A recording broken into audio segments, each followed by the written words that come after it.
Tā, sveiki visiem, kas pieslēgušies. Ceru, ka mani labi redz un labi dzird. Ja tā nav, tad rakstiet čatā. Bet, jā, kamēr vēl pievienojas pārējie, sāksim mūsu šodienas darbu. Tātad par daudz dzīvokļu namu ikdienu, kas saistīta ar sadarbību starp pārvaldnieku un iedzīvotājiem, par to, kādi normatīvie akti regulē šo sadarbību un citiem praktiskiem aspektiem.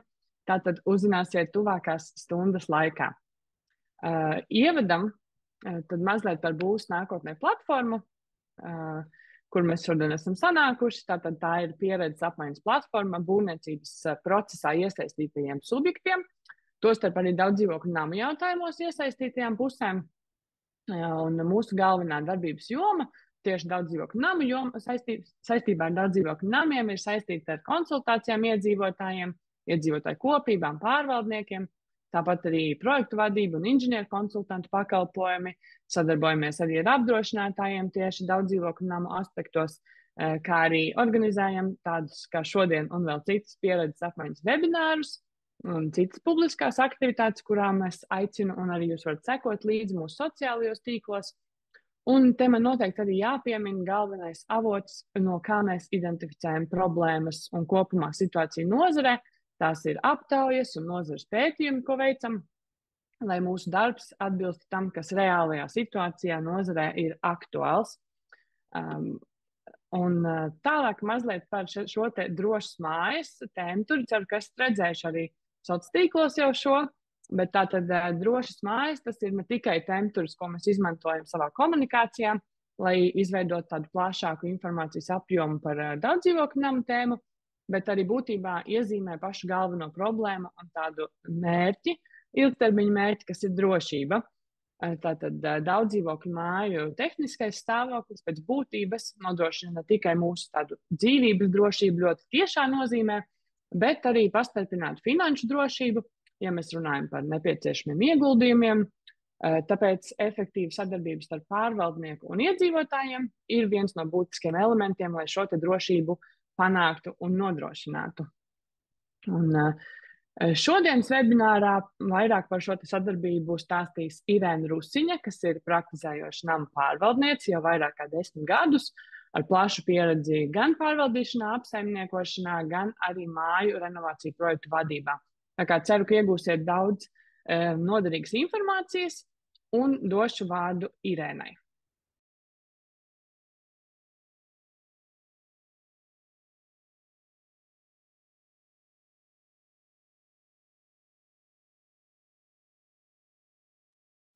Tā, mazu mirklīti.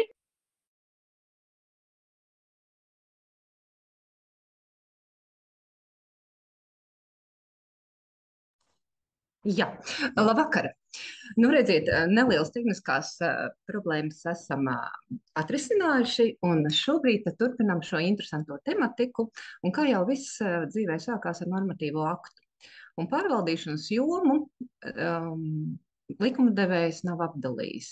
Katrā ziņā daudz un dažādi normatīvie akti, un minēšu šīs dienas ietvaros sekojoši: dzīvojamo māju pārvaldīšanas likums, pieņemts 2009. gadā, dzīvokļu īpašumu likums, Ministru kabineta noteikumi 524 kārtība, kādā nosaka un aprēķina uzskaita katra dzīvojamās mājas īpašnieka maksājumu daļu par dzīvojamās mājas uzturēšanai nepieciešamajiem pakalpojumiem. Ministru kabineta noteikumi 905 kārtība, kādā tiek plānotas un organizētas mājas renovācijas rekonstrukcijas saistītās darbības. 906 ministru kabineta noteikumi par dzīvojamās mājas sanitārās apkopas noteikumi. 907 noteikumi par dzīvojamās mājas apsekošanu, tehnisko apkopi, kārtējo remontu, energoefektivitātes minimālajām prasībām. Un, protams, mājas līdzvešana un aktualizēšana 908. Protams, tā ir tikai daļa no noteikumiem. Ir vēl daudz un dažādi noteikumi, bet ieskatam šodienai arī tas ir viss. Drusiņ tehniskas problēmas mums. Tā.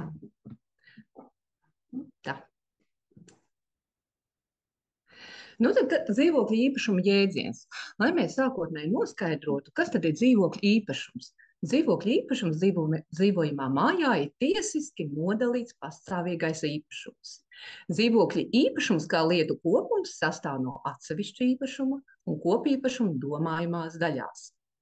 Dzīvokļa īpašnieks ir persona, kas ir ieguvusi dzīvokļa īpašumā, un tā tiesības ir nostiprinātas zemes grāmatā.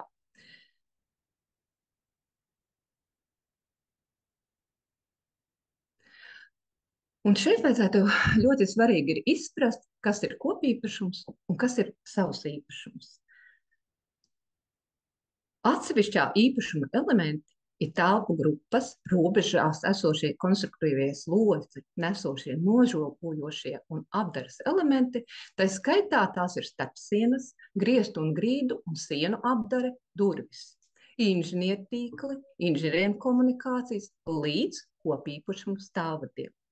Inženiertīklu aprīkojuma elementi, tā skaitā virtuves aprīkojums, ventilācijas ierīces, tualetes, dušas, vannas aprīkojums, bez kuriem kopīpašums esošās dzīvojamās mājas daļas elementi var funkcionēt patstāvīgi. Atsevišķo īpašumu norobežojošie logi un durvis. Tas nozīmē, ka dzīvoklī esošie logi un durvis ir atsevišķs īpašums.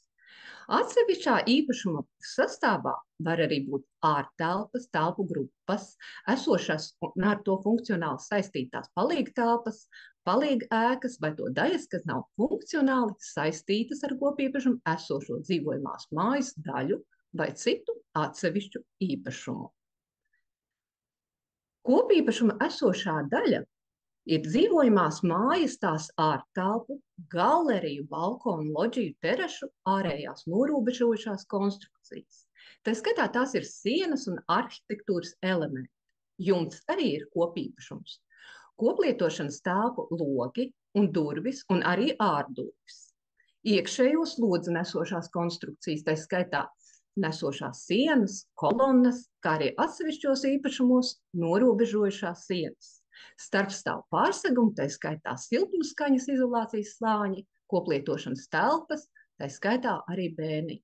Un šeit es gribu runāt par šo kopīpašumu daļu un vērst uzmanību arī dažkārt no prakses, ja dzīvokļa īpašnieks veic remontdarbu savā dzīvoklī, tad ļoti būtiski uzsvērt. Mums ļoti patīk šobrīd paplašināt šos dzīvokļus un dažkārt kādu starpsienu nojaukt, bet šeit ir jāvērš uzmanība. Ir ļoti stingri jāpaskatās, kas šī ir par sienu. Vai tā ir nesošā konstrukcija, vai tā ir siena, kura neiespaido šo nesošo konstrukciju. Un šeit arī dzīvokļa īpašniekam ir svarīgi saprast, kādi dokumenti ir jākārto būvvaldē, kad ir vajadzīgs tehniskais projekts un kad ir vajadzīgs kopīpašnieka balsojums. Jo nesošās konstrukcijas arī attiecīgi ir vajadzīgs dzīvokļa īpašnieku saskaņojums. Tāpat kopīpašuma esošā daļā ir kāpņu telpas un pagraba telpas, dzīvojamo māju apkalpojošās inženierkomunikācijas sistēmas un cita dzīvojamās mājas eksploatācijas saistīti funkcionāli nedalāmi elementi, kas pie atsevišķā īpašuma, tā skaitā atsevišķā īpašuma robežās esošie silti elementi. To funkcionālās darbība ir atkarīga no kopīpašuma esošajām inženierkomunikācijām. Nu, lūk, un šis punkts arī ir ļoti svarīgs, jo bieži vien dzīvoklī atkal mēs dzīvokļa īpašnieks veic remontdarbus, un viņam šķiet, ka radiatoru nomaiņa ir vienkārši process, bet tāpat laikā ir jāsaprot, ka visa apkures sistēma ir mājas kopīpašuma daļa. Tas nozīmē, ja dzīvokļa īpašnieks vēlas nomainīt radiatorus, tad pirmām kārtām ir jāinformē pārvaldnieks, tad ir jāsaņem kopīpašnieku balsojums, atļauja 50+1%, un tikai tad ir vajadzīgs šis mazais tehniskais projekts, un tad viņš drīkst nomainīt šos radiatorus. Tālāk dzīvojamās mājas palīgtelpas un būves. Un, protams, kopīpašumā esošā daļa ir arī zemes gabals, uz kura atrodas attiecīgā dzīvojamā māja, ja tā nepieder citai personai. Nu, nedaudz pieskaršos arī pārvaldnieku kvalifikācijai.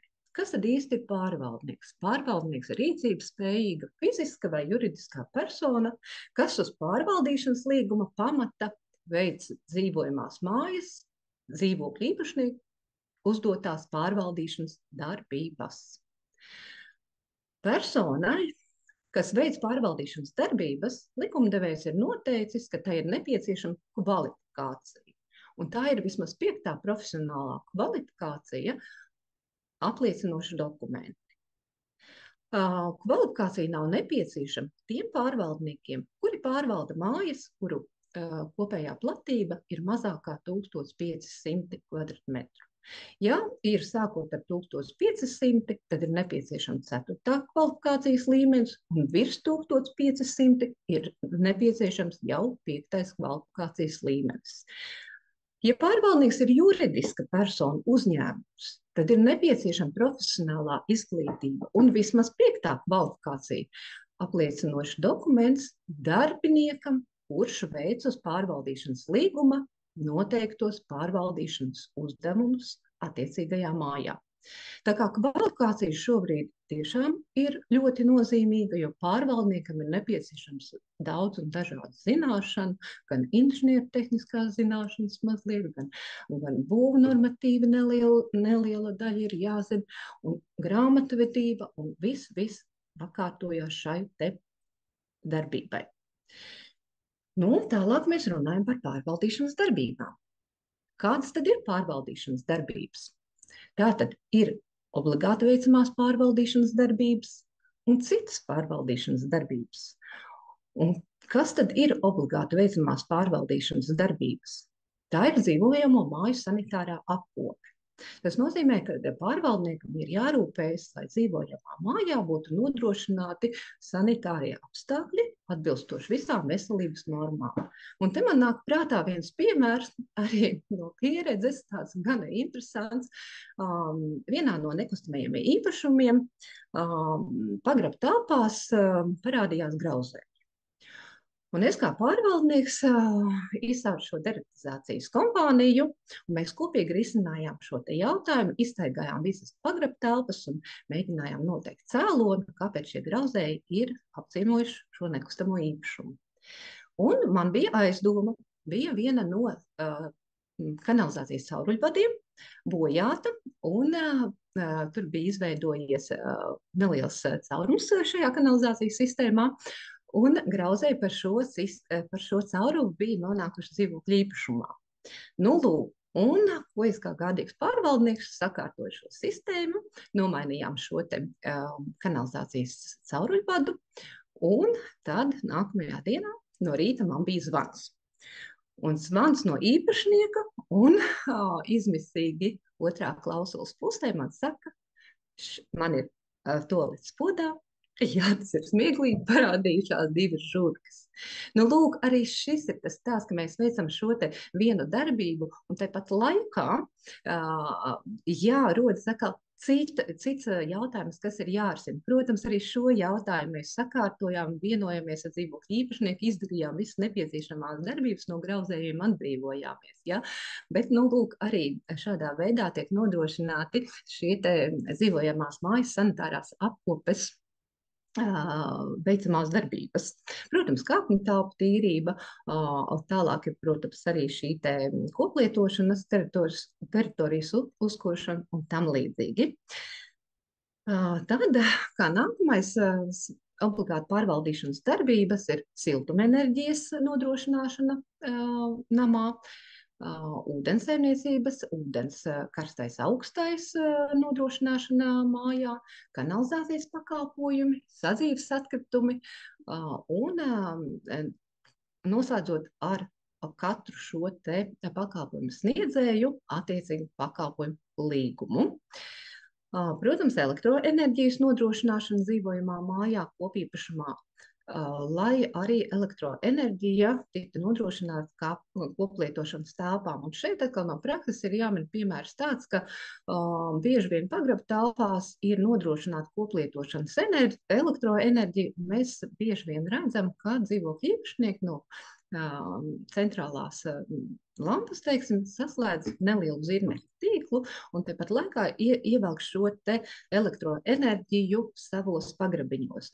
Tā rīkoties nevajadzētu, jo tiek pārkāpti ugunsdrošības noteikumi, un jebkurā gadījumā šeit mēs drīkstam tikai kā pārvaldnieks parūpēties par šo te koplietošanas elektroenerģiju koplietošanas telpās.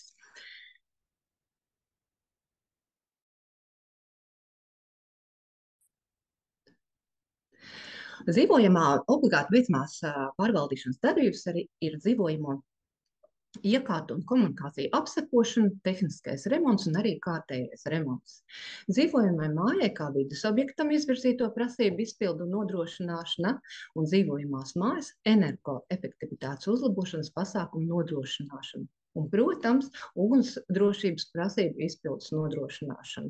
Arī šobrīd praksē ugunsdzēsības dienests ļoti aktīvi braukām par nekustamajiem īpašumiem un seko līdzi šiem te ugunsdrošības prasību izpildes nosacījumiem. Ja, tā kā to arī vajadzētu pasakot līdzi pārvaldniekam, lai koplietošanas telpas netiktu aizskrautas, lai attiecīgi būtu uzstādīti šie stāvu numerācijas, kas šobrīd arī bija šodien apsekošanā vienā no namīpašumiem, un arī šī stāvu numerācija nav, bet tur ir arī domāts ar to, ka, ja gadījumā notiek šis ugunsdrošības negadījums, tad arī ugunsdzēsējs var orientēties telpā, var ātrāk veikt šīs darbības, kas ir nepieciešams, lai likvidētu šo te izveidošos ugunsgrēku.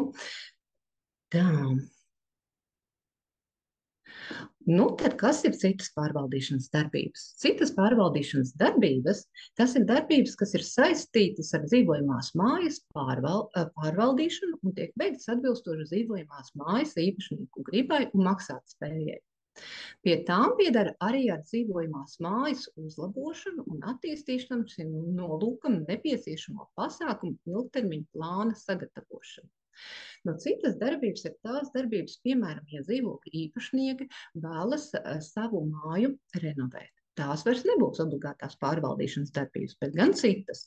Un šeit mēs nākam kopā, vērtējam, skatāmies, dzīvokļu īpašnieki izsaka gribu, kā viņi grib uzlabot savu īpašumu, vai viņi grib nomainīt jumtu, vai viņi grib visu šo te nekustamo īpašumu renovēt, vai inženieru komunikācijas, un tās jau ir tādi plānveidīgi lieli ieguldījumi nākotnē. Un tās skaitās citas pārvaldīšanas darbības, kā rezultātā mēs meklējam jau finansējumu ilgtermiņā konkrēti šiem te pasākumiem. Un, lai to visu tālāk pārvaldnieks varētu saprast, kas ir jādara mājā, ir obligātā pārvaldīšanas darbība, dzīvojamās mājas tajā esošo iekārtu un inženieru komunikāciju tehniskā apkope un apsekošana. To mums regulē ministru kabineta noteikumi 907. Un 907 noteikumu mērķis ir nodrošināt to, ka dzīvojamā māja tiek uzturēta visā tās eksploatācijas laikā un nepieļautu apdraudējumu iestāšanos. Tas ir tas būtiskākais mērķis, jau lai tiešām šis nekustamais īpašums ar viņu ilgtermiņā neiestāto šis apdraudējums. Dzīvojamās mājas vizuāla apskate, tajā mēs nosakām esošo iekārtu un inženieru tīklu tehnisko stāvokli. Iekārtu un komunikāciju apsekošana, tehniskā apkopa un kārtējā remonta veikšanas kārtības nosacījumi un apsekošanas intervāls arī nosaka šie noteikumi. Piemēram, kādos termiņos ir jāapseko inženieru tīkli, kādos termiņos ir jāapseko mājas konstrukcijas, kādos termiņos ir jāapseko, vai tas ir vienreiz gadā vai divreiz gadā, mājas ārējām šī te piemājas teritorija, ietves un tam līdzīgi. Protams, lai šos visus darbus pārvaldnieks varētu sistematizēt, mēs aizpildām dzīvojamās mājas apsekošanas reģistrācijas žurnālā, kurā mēs saliekam visus šos darbus prioritārā secībā, un no tā tad mēs plānojam tālāk šos darbus jau īstenot. Nu, lūk, un tad mēs atgriežamies pie tehniskā stāvokļa, kā nosaka šo tehnisko stāvokli. Tātad ir divas pārbaudes. Ir vizuālā pārbauda un ir tehniskā apsekošana. Vizuālo pārbaudi var veikt pats pārvaldnieks. Viņš vizuāli katru īpašumu pārbauda gan pagrabu, gan kāpņu telpas, gan jumta daļu, gan ārējās konstrukcijas. Bet tā ir tikai jāsaprot, ka tas ir tikai vizuāli un tas, ko viņš redz pie mājas, tas ir vizuāli. Viņš apseko, piemēram, ir pamatos plaisa, viņš var ierakstīt, ja pagrabā ir mitrums, ja tad viņš ieraksta šajā aktā, kāpēc ir un tad jau noskaidro cēloņus. Bet, ja mēs runājam par tehnisko apsakošanu, tad to gan var veikt tikai certificēts būvinženieris. Un šobrīd normatīvais akts paredz, ka tehniskā apsakošana ir jāveic 10 gados reizi.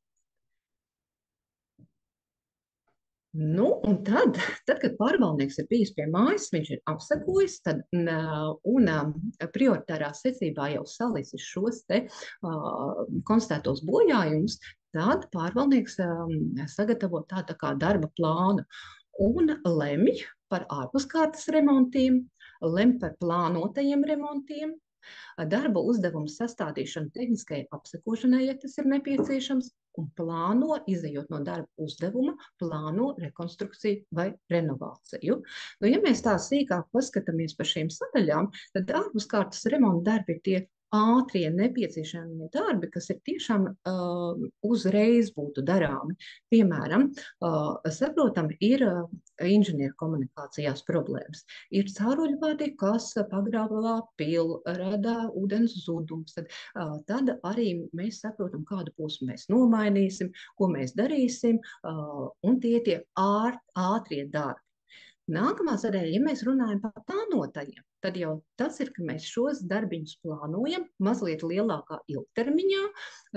Piemēram, ja saprotam, apkuras sistēma nedarbojas, tad mēs saprotam, kad ilgtermiņā mēs varētu viņu uzlabot. Jā, mēs ieliekam savā darba plānā, ka mēs šo te darbiņu sakārtosim, un attiecīgi tas ir jau vairs nav tāds ātrais darbs, bet jaunu plānveida, gadu ietvaros, varbūt pat 2 gadu ietvaros. Un, ja mēs runājam par tehnisko jau šo te apsekošanu, tad ir ļoti svarīgi uzdot darba uzdevumu šim te būvinženierim. Jā, viņš strādā pēc būvniecības normatīva, bet tāpat laikā ir jāsaprot, ka arī pārvaldnieks apsekojot un ar savām zināšanām tomēr dot šo darbu uzdevumu papildus, ja, kam pievērst uzmanību. Un šeit ir ļoti svarīgi noteikt šo darbu uzdevumu, jo man atkal tāds piemērs no dzīves par darbu uzdevumiem bija tāds it kā smieklīgs, bet man sētnieks lūdzu nopirkt lāpstu.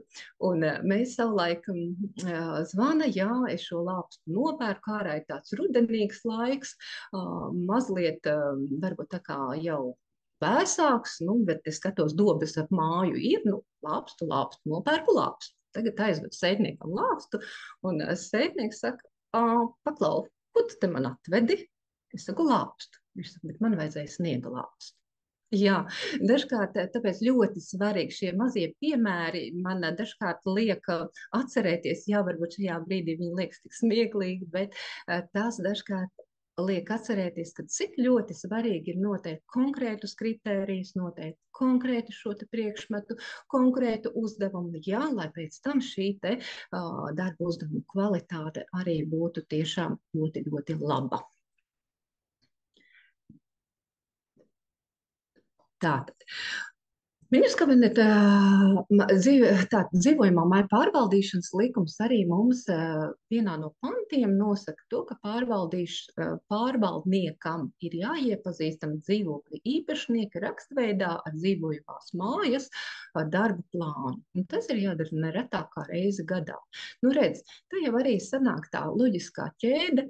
Sākumā mēs veicam šo vizuālo un tehnisko apsakošanu, un no tā mums rodās attiecīgi šie te darbi, kas aiziet uz darba plānu, un tad šo darba plānā mēs saliekam šos te darba uzdevumus prioritārā kārtībā. Tā kā darba plānā norāda vizuālā apskatē vai tehniskajā apsakošanā konstatēto bojājumu novēršanai paredzētos darbus. Tā skaitā remonta darba izmaksas, priekšlikumus finansējuma avota un izdevumu sadalījumam. Tas nozīmē, ja mēs plānojam lielākus darbus, būtu ļoti labi arī klātīm sagatavot šīs darba tāmes, lai arī dzīvokļu īpašnieki ne tikai zina, kas būtu mājā jāuzlabo, bet arī, lai mēs varētu sagatavot jau ar konkrētiem skaitļiem un lemt jau par finansējumu. Vai tas būtu pašfinansējums, vai mēs arī meklētu šo finansējumu ārpus, vai tie būtu Eiropas Savienības fondi, vai savukārt Altum kāda šī programma, kas ļauj izmantot māju uzlabojumiem, vai arī kredīti iestādēs šīs aizdevums. Kādi tad ir remonta veidi? Kā jau mēs iepriekš runājām, kārtējie ir atbilstoši remonta darba plānam un uzkrājumam.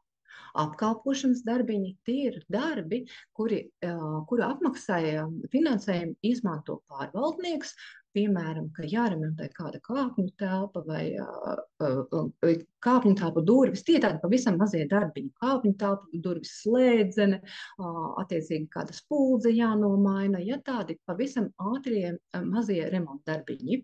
Un ir avārijas darbiņi. Tie tiešām ir neparedzētie darbi, kas notiek, mēs tos nevaram paredzēt, piemēram, arī ūdensvada plīsums varētu būt, jā, viens no neparedzētiem darbiem, vai arī vējš norāvis vēja laikapstākļu rezultātā lielā vējā kaut kādu jumta konstrukcijas daļu, jā, tad pārvaldniekam ir nekavējoties jārīkojās un attiecīgi šie remontdarbi jāveic.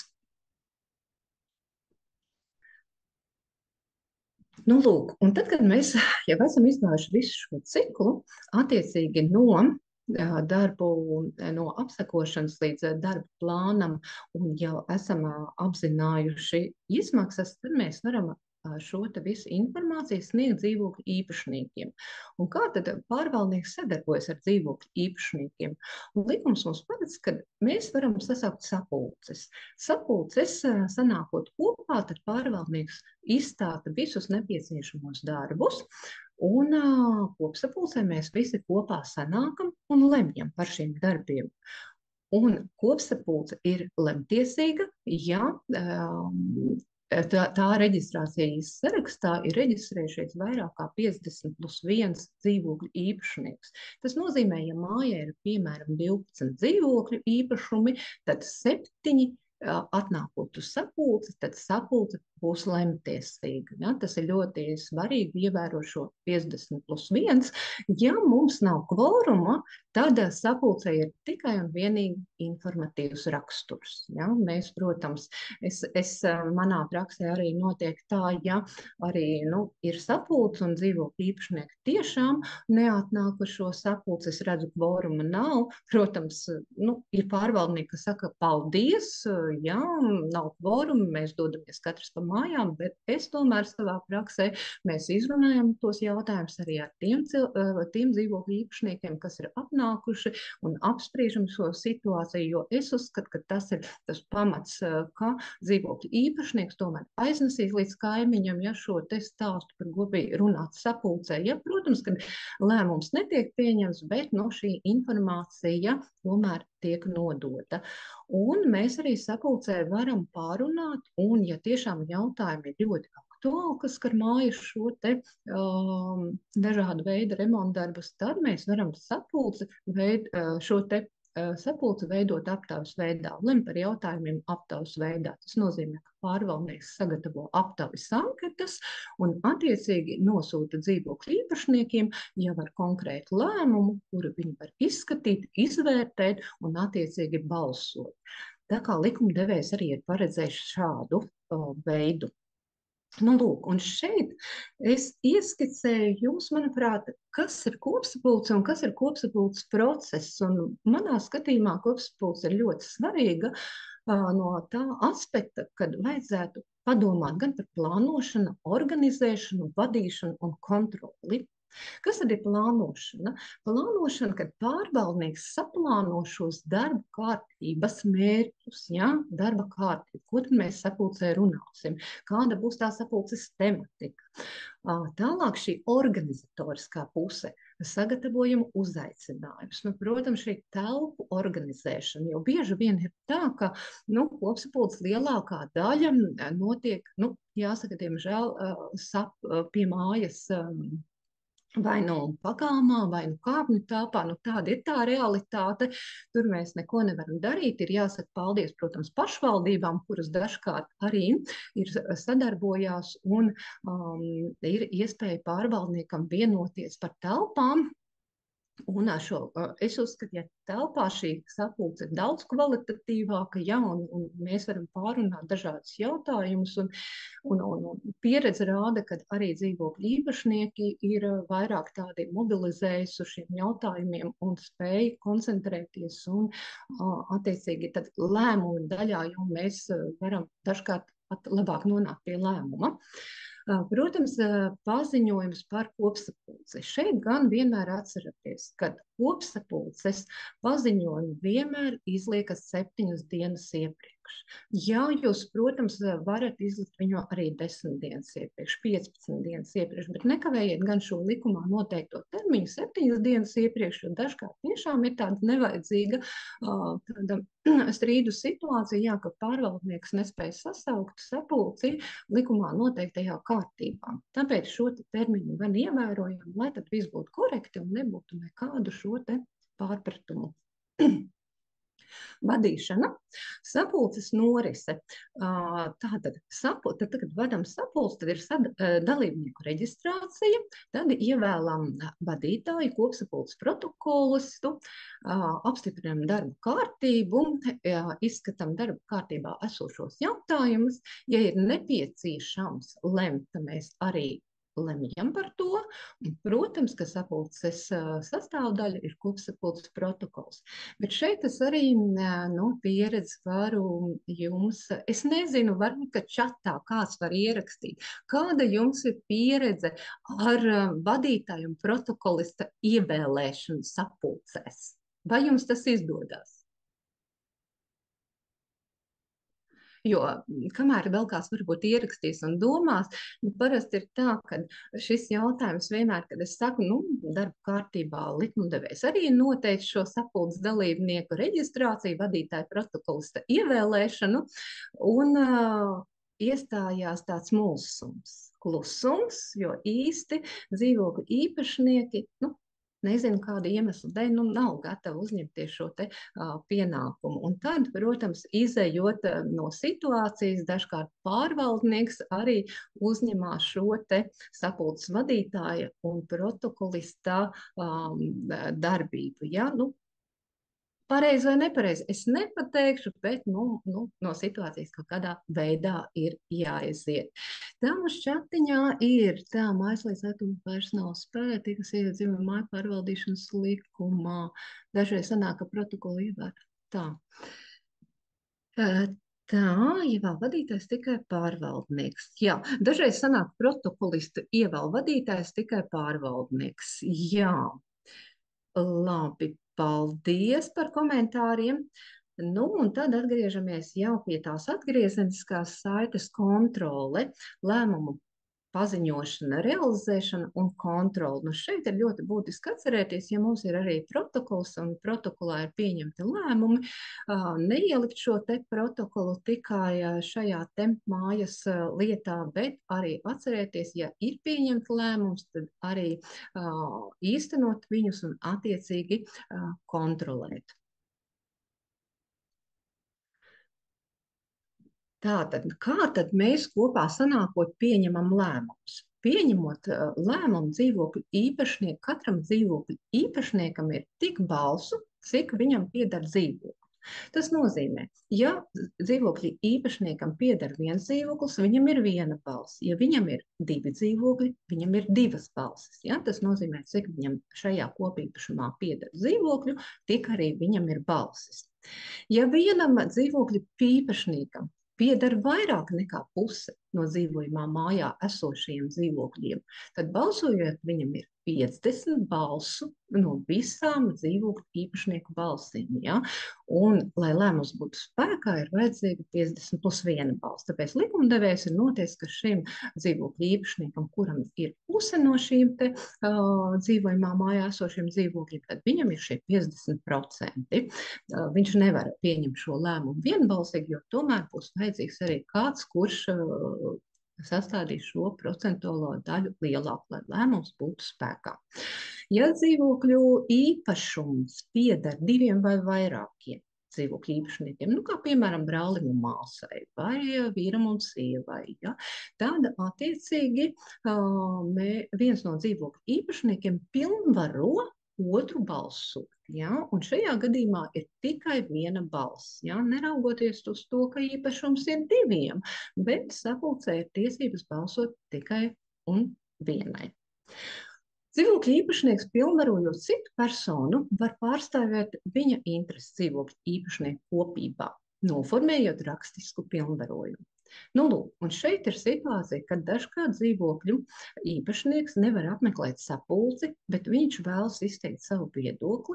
Viņam ir tiesības ar vienkāršu rakstveidu pilnvarojumu pilnvarot kādu citu viņa vietā, apmeklēt sapulci un attiecīgi lemt, ja iepriekš parasti aprunājas šo cilvēku, izsaka to savu viedokli, domu, un tad šim cilvēkam ir tiesības arī šajā sapulcītē piedalīties un lemt. Tā, vai balsu skaitu nosaka tikai dzīvokļu skaits, vai arī kopējā īpašuma esošā platība? Ne, balsu skaitu, tas domāts par kopsapulci, balsu skaita nosaka tikai dzīvokļu īpašnieki kā tādi. Tie, kas dzīvo visi kopīpašumā, tās ir 100 balsis. Tātad, nu, ņemsim mazos piemēros, kā tā šie 12 dzīvokļi, tātad tās ir 12 pilnas balsis, ir 100% balsojums. Ja mums jāizpilda likuma šis nosacījums 50 plus 1, tātad no šiem 12 mēs varam, balsojums būs spēkā, ja nobalsos 7. Ja? 6 būs tikai pusīte, bet ir vajadzīgs šis 1, tātad 7. Ja? Vienmēr skatāmies šo proporciju 50 plus 1. Paldies, labs arī jautājums. Es ceru, ka atbildēju pareizi. Tā, mēs esam tādos lielos vilcienos izskrējuši cauri tai pārvaldnieka ikdienai.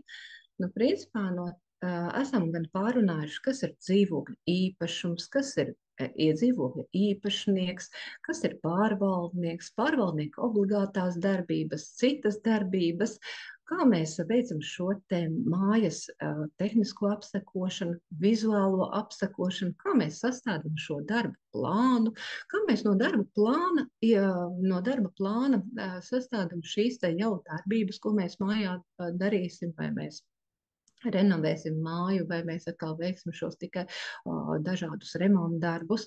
Un esam nonākuši arī līdz tam gala lēmumam, kad mēs šo te visu prezentējam sapulcītē, un attiecīgi dzīvokļu īpašnieki tad lem par to, kā mēs dzīvosim tālāk.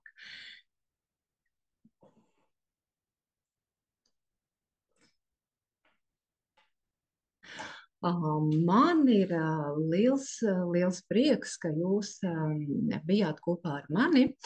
Centos mazlietiņ pavisam ātri šodien izskriet, tiešām solīt pa solītim rast tādu ieskatu, kā nu pārvaldnieks dzīvo mājā kopā ar dzīvokļu īpašniekiem, kā pieņem lēmumus. Katrā ziņā sekojiet līdzi jaunumiem būs nākotnes platformā un sociālos tīklos. Padziļināti mēs kopīgi kolēģiem arī sagatavosim jau seminārus, kas jau būs daudz detalizētāki un uzsvērtāki. Katrā ziņā paldies par jautājumiem, paldies par aktivitāti un nepazūdiet.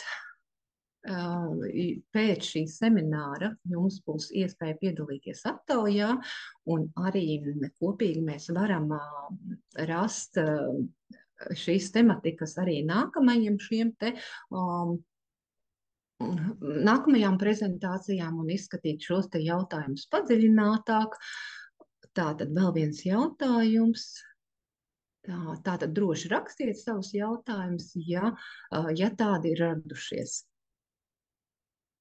Paldies jums un tiešām uz tikšanos nākotnē un labprāt, ja ir kādi jautājumi, rakstiet info@pulksnākotnē.lv, labprāt atbildēsim un sniegsim jums informāciju par namu pārvaldīšanu un gan arī šī sadarbība ar dzīvokļu īpašniekiem jau sīkāk un detalizētāk. Paldies!